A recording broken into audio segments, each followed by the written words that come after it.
Vida em Condomínio, com Kênio Pereira.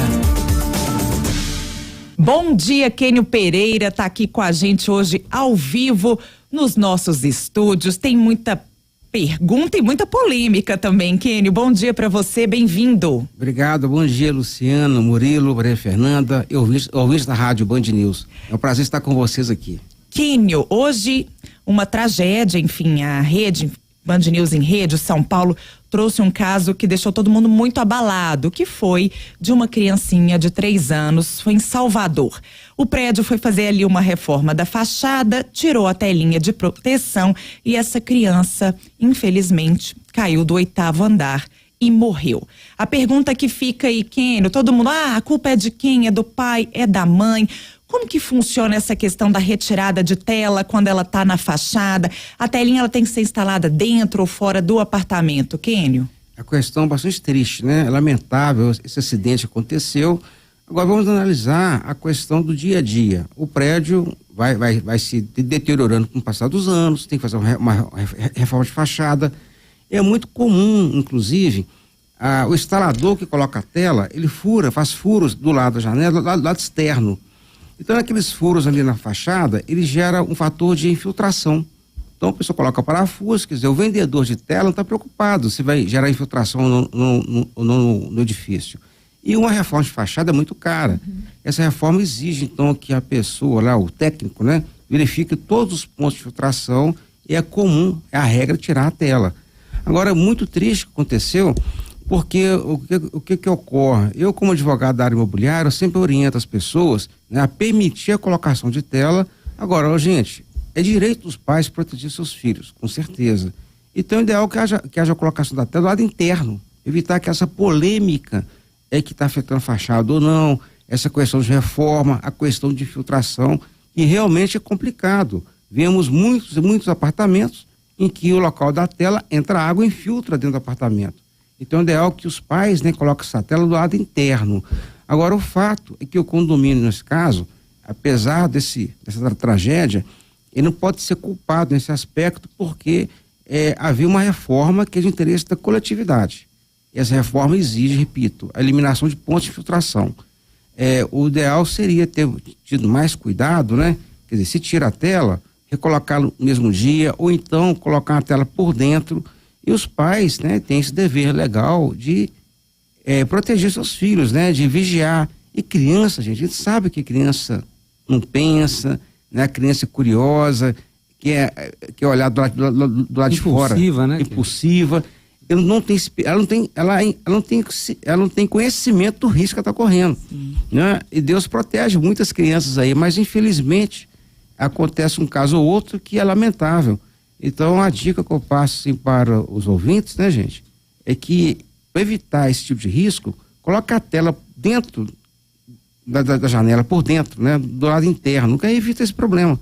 Mas, assim, é lamentável. Então, eu tenho que explicar que o condomínio pode ser culpado em relação a isso. Ok, tem um ouvinte aqui ainda sobre essa questão, vamos ouvi-lo.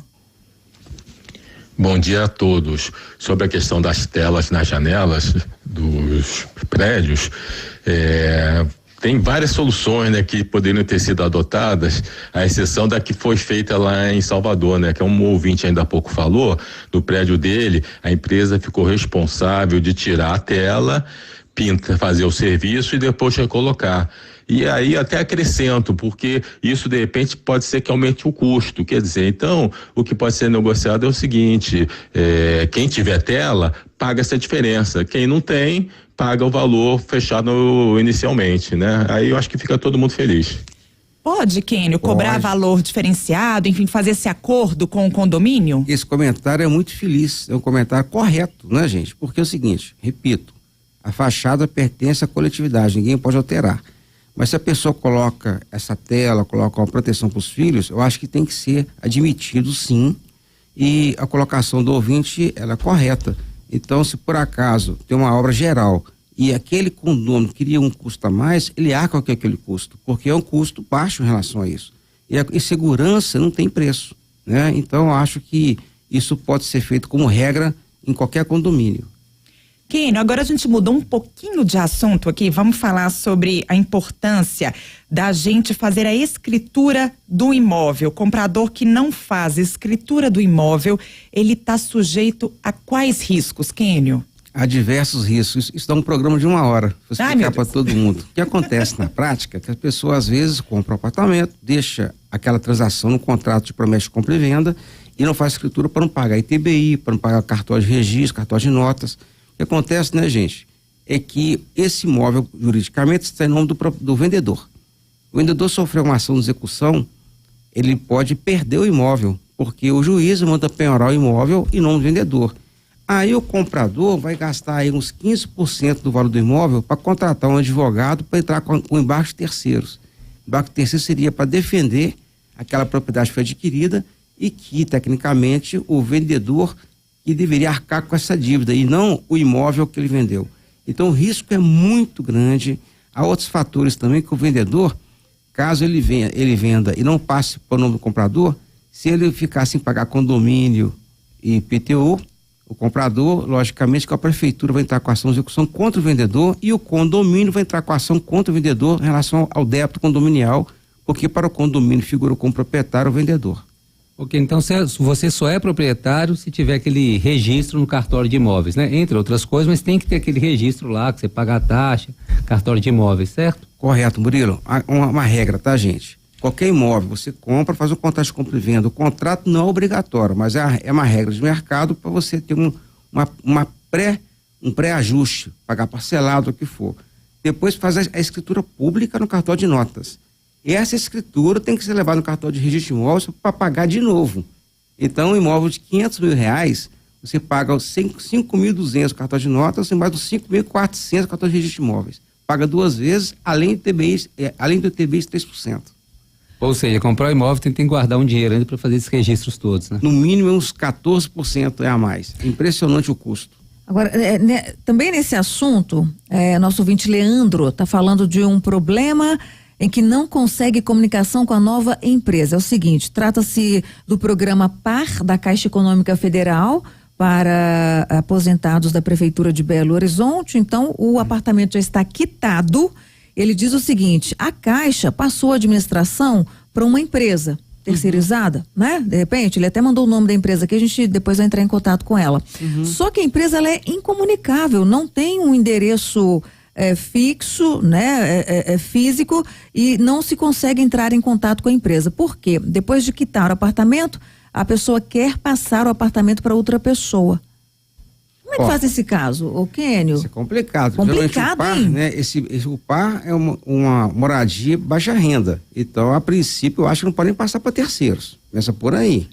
Então, o PAR é uma condição super especial, né, Luciano? Murilo, Fernanda, para facilitar a aquisição de casa própria, não é para as pessoas negociar, mas no ponto básico, a Caixa é a proprietária. Então a Caixa terceiriza, tudo bem. Se não está conseguindo, ele vai diretamente na Caixa, onde ele assinou o contrato, para verificar o assunto. E tecnicamente eu acho esse negócio de internet uma maravilha. Mas, gente, cá entre nós, está muito complicado, porque atendimento eletrônico não funciona. Você não consegue falar com a pessoa, manda e-mail, ninguém responde, quando a resposta vem, ela é automática.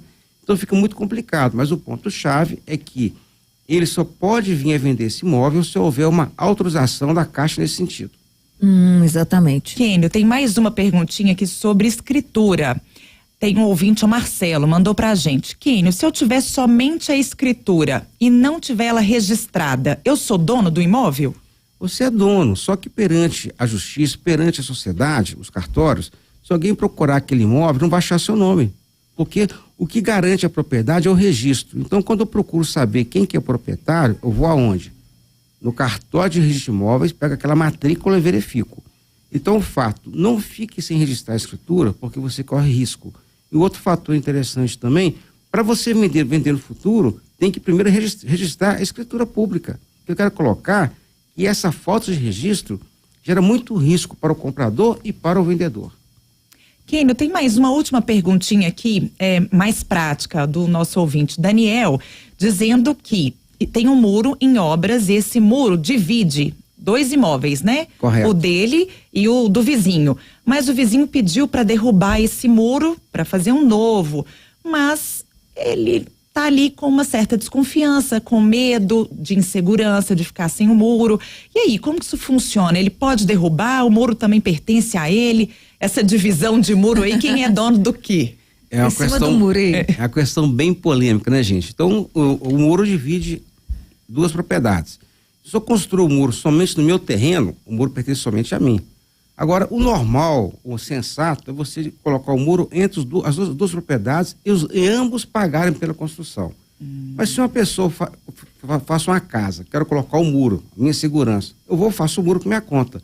O vizinho do lado não pode pedir para derrubar o muro. Tem alguma coisa de estranho. Por que derrubar? Qual que é o problema? Por que fazer um novo muro? Então a pergunta ficou um pouco no ar. O ponto-chave é direito de qualquer proprietário fazer o muro. O normal é dividir a despesa por ambos os confrontantes.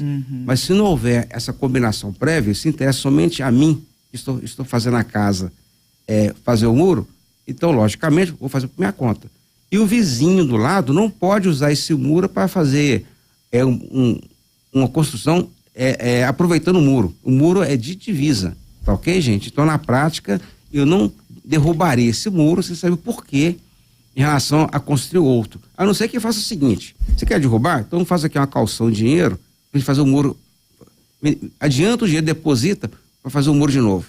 Porque tem uma coisa estranha, porque realmente se ele derrubar a pessoa depois não reconstruir, vai ficar no prejuízo.